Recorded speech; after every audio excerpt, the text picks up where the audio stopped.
The fundamental principle of a self-driving car or a robotic dog or an autonomous drone is essentially the same, and it's very similar to how humans act.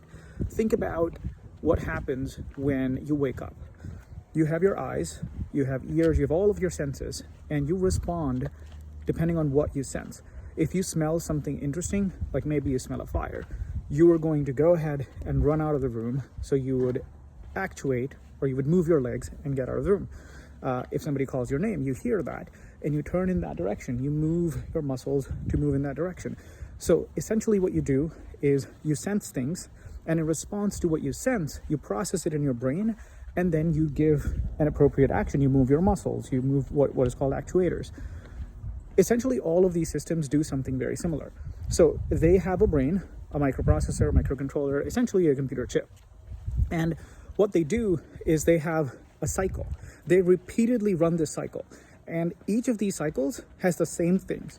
So essentially you can think about a cycle which runs infinitely or is an infinite loop. And in each cycle, they're going to first of all see, okay, what have I sensed? If they have multiple sensors, an autonomous car might have a lidar, a camera, a bunch of other things, and it's going to see what has it sensed. Sometimes that sensing could be a command, like maybe a human has asked it to stop going from stop going into autonomous mode.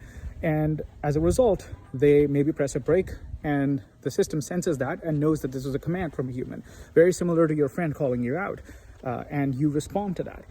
So basically, it goes into the cycle and it senses. It might have 10 sensors, and it's going to say, okay, did I see something interesting in sensor 1? Did I see something interesting in sensor 2?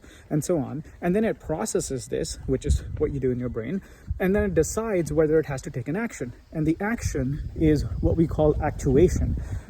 You have motors, so you might spin a motor, stop a motor, you might move the steering, you might apply a brake. All of these fall under actuation. So all these systems do are just sensing and actuation.